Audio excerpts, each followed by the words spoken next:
నీట్లో మంచి ర్యాంక్ రాని విద్యార్థులకు బెస్ట్ ఆప్షన్ సిఎస్ఈఎంఏ కోర్సులు అడ్మిషన్స్ జరుగుతున్నవి. జనరల్గా అందరూ చెప్పేది ఏంటంటే పప్పాయి తిన్నప్పుడు అబార్ట్ అయ్యే అవకాశం ఉంది కాబట్టి పప్పాయిని అవాయిడ్ చేయమంటూ ఉంటారు. ముందు నుంచి మనం ఎలాంటి ఆహారం తీసుకుంటే పాప కానీ బాబు కానీ హెల్దీగా పుడతారు, ఎలాంటి జాగ్రత్తలు పాటించాలి, ఈరోజు తెలుసుకుందాము. ప్రస్తుతం అంతా ఉన్నారు ఆయుర్వేద వైద్యంలో తనకంటూ ఒక ప్రత్యేక చరిత్రను సృష్టించుకున్న న్యాచురల్ హీలర్ ఇంకా హెర్బలిస్ట్ ఆంజనేయరాజు గారు. నమస్తే సార్. నమస్కారం అమ్మా. ఎలా ఉన్నారు సార్? బాగున్నానండి సార్. ప్రెగ్నెన్సీ వచ్చిన దగ్గర నుంచి చాలామంది ఇప్పుడు ఈ రీసెంట్ టైమ్స్లో బెడ్ రెస్ట్ చెప్పేస్తున్నారు కదా సార్. అవునండి. ఒక 1 month 2 months గడిచిన తర్వాత టెస్ట్ చేయించుకోవడం, బెడ్ రెస్ట్ చెప్పేయడం. పాతకాలంలో ఎలా ఉండేది సార్? ఇప్పుడు అసలు ప్రెగ్నెన్సీ ఉన్నప్పుడు వాళ్ళు ఎలా ఉండేవాళ్ళు? పాతకాలంలో డెలివరీ 4 రోజులు ఉందనగా అప్పటిదాకా కూడా పని శుభ్రంగా చేసుకునేవారండి. ఎంత బరువు పనులు కూడా చేసేవారు. 9th month దాకా 9th month దాకా వాళ్ళు ఏ పని మానేవారు కాదమ్మా. ఇప్పుడు బాడీలు సెన్సిటివ్ అయిపోయి పార్ట్లు అయితే మజిల్స్ పట్టుకుని ఉంచాలో బేబీని కానీ గర్భసంచిని కానీ ఆ మజిల్స్ వీక్ అయిపోవడం వల్ల తేడా వచ్చేస్తుందన్న. నెక్స్ట్ ఏంటంటే ఇప్పుడు ప్రెగ్నెన్సీలో తర్వాత అంటే పిల్లలు పుట్టిన తర్వాత పాలు సరిపోని వాళ్ళు చాలామంది ఉంటున్నారు. చాలామంది బ్రెస్ట్ ఫీడింగ్ సరిపోని వాళ్ళు, అదొక ప్రాబ్లం. అదేవిధంగా వీళ్ళు ఏంటంటే ఏజ్ ఎక్కువ వచ్చిన తర్వాత ప్రెగ్నెన్సీ వల్ల కూడా కొన్ని ప్రాబ్లమ్స్ వస్తాయన్నమాట. 16 నుంచి 18, 20, 22, 25 వరకు పర్వాలేదు, యవ్వనంలో ఉంటారు కాబట్టి శరీరంలో బిగి ఉంటుంది, శక్తి ఉంటుంది, మజిల్లో స్ట్రెంగ్త్ ఉంటుంది. ఎప్పుడైతే 30 దాటిపోయాక 32, 31, 35 ఆ టైంకి వచ్చాక మ్యారేజ్ చేసుకోవడం వల్ల ఏమవుతుందంటే ఈ తినే ఆహారం వల్ల ఇందులో పెస్టిసైడ్ ఫెర్టిలైజర్ విపరీతంగా వాడుతున్నారమ్మా. సాయిల్లోనేమో శక్తి లేదు, మనం తినే ఆహారంలో కూడా శక్తి లేదు. లేకపోవడం వల్ల ఏమవుతుంది, వీళ్ళు శారీరకంగా వీక్గా ఉంటున్నారు. దానివల్ల ఈ రెస్ట్ తీసుకోవడం అనేది, బెడ్ రెస్ట్ అని చెప్పడం, లేకపోతే బేబీ బయటకు వచ్చేస్తుందేమో, లేకపోతే అబార్షన్ అయిపోతుందేమో, ఇబ్బందులు అవుతాయేమో అని భయంతో అలా చేస్తున్నారు. అలాగే పూర్వం శుభ్రంగా డెలివరీ అయిన తర్వాత పచ్చం చేసి ఒక 2 నెలలు 3 నెలలు వాళ్ళు హ్యాపీగా అన్ని పనులు చేసుకునేవారు. ఇప్పుడు ప్రెగ్నెన్సీ వచ్చిన తర్వాత చాలా మందికి ఒబెసిటీ వచ్చేస్తుంది, షుగర్ కూడా వచ్చేస్తుంది. ప్రెగ్నెన్సీ వచ్చినప్పుడే షుగర్, థైరాయిడ్ చాలా మందికి వస్తున్నాయి. ఇలాంటి ప్రాబ్లమ్స్ అన్నీ ఎక్కువైపోయినాయి అనమాట. ఎందుకంటే ఆ యవ్వనంలో ఉండగా ఎప్పుడైతే పిల్లలు పుడితే బలంగా ఉంటారో ఆ వయసు దాటిపోయాక పెళ్లి చేసుకోవడం అనేది చాలా డ్రాబ్యాక్ అమ్మ. అది అర్థం అవట్లేదు అందరికీ. ఏదో లైఫ్లో సెటిల్ అవ్వాలి, మేము బాగుండాలి, కారు కొనుక్కోవాలి, ఇల్లు కొనుక్కోవాలి, అవి కొనుక్కోవాలి, ఇవి కొనుక్కోవాలి అనుకుంటున్నారు. అన్నీ కొనుక్కున్నాక వీళ్ళ జీవితం ఏమి ఉండలేదు. ఏ వయసులో జరిగే ముచ్చట ఆ వయసులో జరగాలి. జరిగినప్పుడే ఇది ఉంది. పైగా ఆడవాళ్ళు పని చేయాలి, మగవాళ్ళు పని చేయాలి, ఇద్దరు సంపాదించేయాలి. దానివల్ల ఏముంది, టెన్షను, స్ట్రెస్, దానివల్ల సంసార సుఖం అనేది కూడా దూరం అయిపోతుంది, గొడవలు ఎక్కువైపోతున్నాయి. ఇది కూడా కారణం ఏంటి అంటే లేట్ మ్యారేజ్ అవనండి, ఇద్దరు సంపాదించాలనే దానివల్ల. ఎందుకంటే అతను ఎంత కష్టపడుతున్నాడో ఆ అమ్మాయి కూడా అంత కష్టపడుతుంది. మరి టెన్షన్ ఇద్దరికి ఈక్వల్గానే ఉంది, కష్టం ఇద్దరికి ఈక్వల్గానే. ఇక్కడ మళ్ళీ మేల్ డామినేషన్ ఫీమేల్ డామినేషన్ అనేటికి ప్రాబ్లమ్ స్టార్ట్ అవుతాయి. అది అండర్స్టాండింగ్ ఉంటే అమ్మ ఈ ప్రాబ్లమ్స్ నుంచి దూరంగా ఉండొచ్చు. అరే ఇద్దరం కష్టపడుతున్నాం, ఇద్దరు చేస్తున్నాం కదా, వాళ్ళ పనిలో మనం హెల్ప్ చేయాలి, మన పనిలో వాళ్ళు హెల్ప్ చేయాలి అనేది ఇద్దరికీ ఉందనుకోండి, అది చాలా హాయిగా సుఖంగా నడుస్తుంది. అయినా కూడా ఇక్కడ ఆరోగ్యం విషయంలో ఏమవుతుందంటే ఈ స్ట్రెస్ వల్ల బీపీఓ, షుగరో, కొలెస్ట్రాల్, థైరాయిడ్ ఏదో ఒకటి వచ్చేస్తుంది.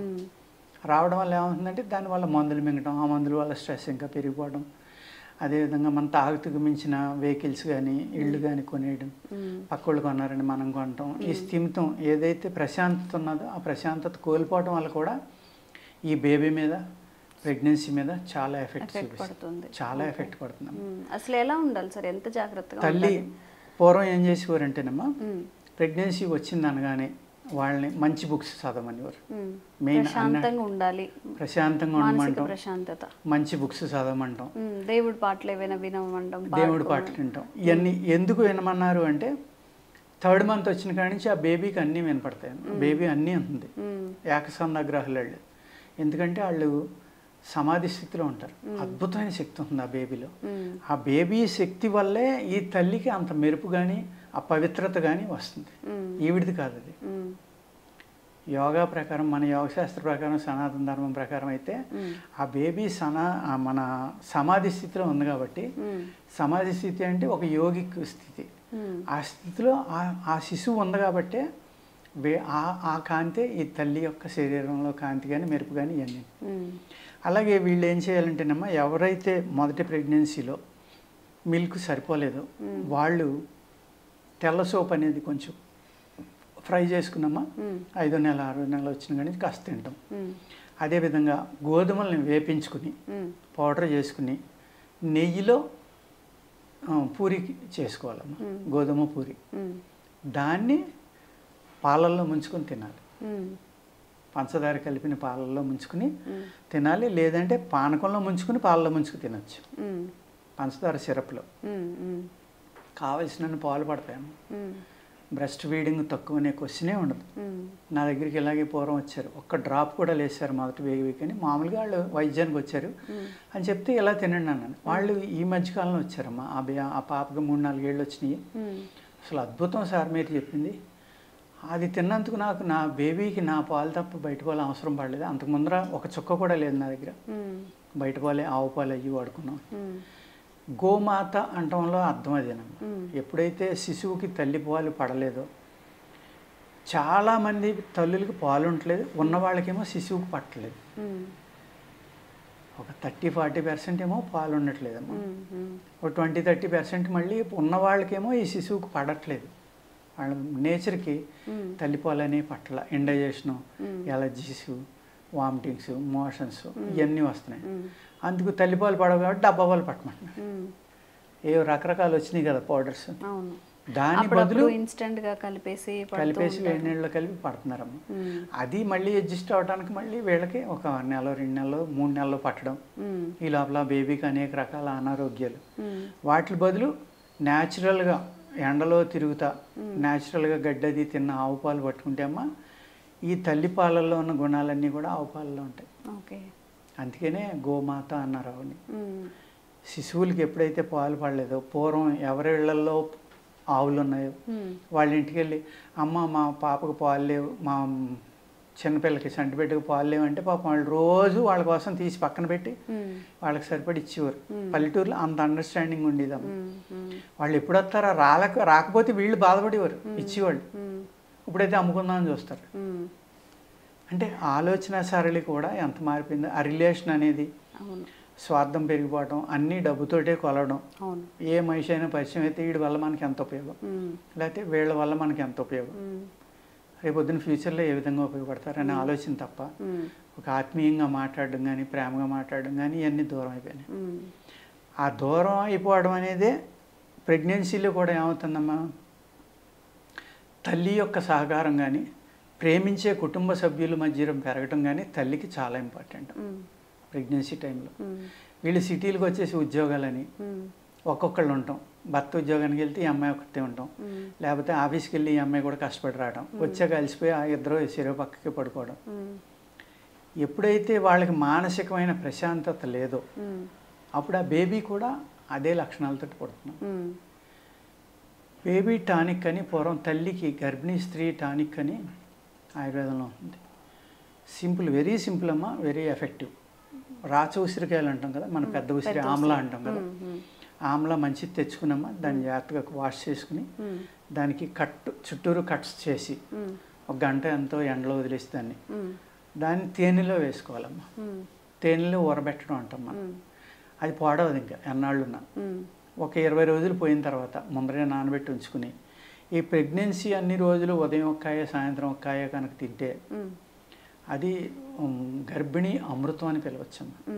శిశువు ఎంత హెల్దీగా పడుతుందంటే, అలాగే ఈ అమ్మాయికి వేవిళ్ళు అంటాం కదా, కొన్ని ఆహార పదార్థాలు పడకపోవడం, లేకపోతే అవి తినడం వల్ల వాంతులు అవడం, చాలా ఇబ్బందులు ఉంటాయి. కొంతమందికి మంచినీళ్ళు తాగినా వాంతి అయిపోతాం. అటువంటివన్నీ తగ్గిపోయామ్మా ఈ ఉసిరికాయ తినడం వల్ల. తల్లికి చాలా బలం వస్తుంది. తల్లి ఎప్పుడైతే బలంగా ఉందో, హైయెస్ట్ ఐరన్ ఉంది కాబట్టి ఉసిరికాయలో సిట్రిక్ యాసిడ్ బేబీ ఎదుగుదలకి, ప్లస్ ఎముకలు గట్టిగా ఉండటానికి, ధాతు వృద్ధికర పండు అనమాట. ఓకే. అద్భుతం మరి. అది కనుక తింటే తల్లి చాలా చక్కని సంతానం కలుగుతుంది. ఆవిడకున్న సైడ్ ఎఫెక్ట్లన్నీ పోతాయి. అదేవిధంగా వీళ్ళు తల్లి కోరిక తీర్చడం అనేవారు పూర్వం. వాళ్ళకి ఏమి తినాలని ఉంటే అది పట్టుకొచ్చి ఇచ్చేవారమ్మ ఇంట్లో. లేకపోతే కాళ్ళు వాపులు వస్తాయని చెప్తూ ఉంటారు, మొహం మరుగులో, చెల్లుల్లో, ఆడబడుచులో, భర్త, మరుదులు ఇలా ఆ తల్లి ఏమి అడిగినా పట్టుకొచ్చి ఇచ్చేవారమ్మ. అక్కడ ఎందుకు పెట్టారు ఈ శాస్త్రం అనేది ఇప్పట్లో వాళ్ళకి అసలు అర్థం అవుతుంది.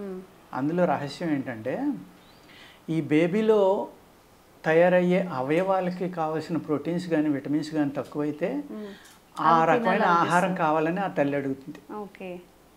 అది తినిపించకపోతే ఈ పిల్లలు వక్రంగా పుట్టడానికి అవకాశం. అంతే తప్ప వాళ్ళకున్న కోరిక కాదమ్మా అది. ఆ బేబీకి కావాల్సిన ప్రోటీన్ విటమిన్ ఏది కావాలో ఆ రకమైన ఆహారం ఈ తల్లి నాకు తినాలని ఉందని అడుగుతుంది. అందుకు తప్పనిసరిగా ఎక్కడైనా సరే తెచ్చి ఆ తల్లి చేత తినిపించాలి. తినిపిస్తే చాలా ఆరోగ్యకరమైన బేబీ పుడుతున్నాం. ఉమ్మడి కుటుంబాలు ఉండేవి కదమ్మా. ఉమ్మడి కుటుంబాల్లో ఆ తల్లిని చాలా అపురూపంగా చూసేవారు. ప్రెగ్నెన్సీ వచ్చిందంటే ఆ అమ్మాయికి స్పెషల్గా ఫుడ్ పెట్టడం, కాస్త ఎక్స్ట్రా మిల్క్ ఇవ్వడం, లేకపోతే అందరూ కలిసి ఆ అమ్మాయిని సంతోషపెట్టేలాగ చూడడం, ఆ అమ్మాయి అడిగిన తిండి కానీ పళ్ళు కానీ బయట ఇవి కానీ పట్టుకొచ్చి ప్రేమగా ఇవ్వడం. ఆ లవ్, ఆ ప్రేమ ఏదైతే ఉందో అది అక్కడ స్వార్థంతో కూడి ఉన్నది కాదమ్మా. మనస్ఫూర్తిగా ప్రేమించడం. ఆ ఎఫెక్ట్ వల్ల, ఆ వైబ్రేషన్ వల్ల ఏమవుతుందంటే బేబీ మీద పడుతుంది, తల్లి మీద పడుతుంది. తల్లి ఎప్పుడైతే ఆనందంగా ఉందో ఆ బేబీ చాలా హెల్తీగా. ఇదంతా ఫ్యామిలీలో ఉన్న లింక్స్ అమ్మాయి. ఇవన్నీ మనం కోల్పోయి ఒంటరిగా ఉంటున్నారు. భార్య భర్త తప్ప ఎవరో ఉంటలా. ఆ భర్త ఆఫీస్కి వెళ్తే ఈవిడ ఒక్కవిడ ఇంట్లో ఉంటుంది. రకరకాల ఆలోచనలు అవన్నీ కూడా బేబీ మీద ప్రభావం చూపిస్తాయి అన్నమాట. అదేవిధంగా కొన్ని నిజంగా బొబ్బాయి పండు తింటే ఇబ్బందినేమో. అందులో ఉన్న పాలు కొంచెం దురదరాడడం, పుండు పడడం ఇలాంటి లక్షణాలు ఉన్నాయి. అందుకు బొప్పాయి తింటే కనుక అబార్షన్ అవడానికి ఆస్కారం ఉంది. కాబట్టి ఎట్టి పరిస్థితుల్లో అది తినవద్దు అన్నారు. తినొద్దు అని చెప్పడానికి కారణం అదే. అలాగే ఈ ప్రెగ్నెన్సీ అయిపోయి బేబీ పుట్టిన తర్వాత ఈ పొట్టది సాగింగ్ ఉంటుంది కాబట్టి ఈ దగ్గరికి వెళ్ళడం కోసం పూర్వం ఏం చేసేవారంటే నడానికి ఒక కట్టు కట్టేవారు. గుడ్డతో బిగించి కట్టేసి నడుం కట్టని అది ఒక 5-6 నెలలు, 3 నెలలు, 2 నెలలు కట్టేవారు వాళ్ళ ఆరోగ్యాన్ని బట్టి. అది సపోర్ట్ ఉండటం వల్ల నడువు కూడా వాళ్ళు పని చేసుకున్నా కానీ ఇబ్బంది పడేది కాదు. శిశువుకి జన్మనిచ్చిన తర్వాత శిశువు కొత్త ప్రాణి ఈ భూమి మీదకి వచ్చింది. ఈ తల్లి కూడా కొత్తగా ప్రాణం వచ్చినట్టేనమ్మా. అంత నలిగిపోతుంది ఆ శరీరం, అంత వాతం ఉంటుంది, అంత సున్నితంగా తయారవుతుంది. అందుకోసం పచ్చిం మళ్ళీ పథ్యం చేసి పథ్యం అంటారు కదా, పథ్యం చేయించేవారు. ఎలాగా వెల్లుల్లిపాయ కూర అని, ఎనిమిది తిని వాళ్ళు అయితే నెత్తళ్ళ కూర అని. దొండకాయ కూర అనేది కంటిన్యూగా నెల 15 రోజులు పెట్టేవారమ్మా. దొండకాయ తింటే పాలు బాగా ఉంటాయంట, బ్రెస్ట్ ఫీడింగ్ పెరుగుతుందని దొండకాయ కూర వారానికి 4 రోజులు 5 రోజులు కొంతమంది నెలలు పెట్టేవారు. ఏదైనా పథ్యాలు చేయాల్సి వచ్చినప్పుడు కూడా దొండకాయ కర్రీయే పెడతారు కదా సార్. ఒకవేళ జ్వరం వచ్చి తగ్గినా కానీ పొట్లకాయ అమ్మ, పొట్లకాయ, దొండకాయ ఇలాంటివి అన్నమాట, బెండకాయ, బీరకాయ ఇలాంటివి.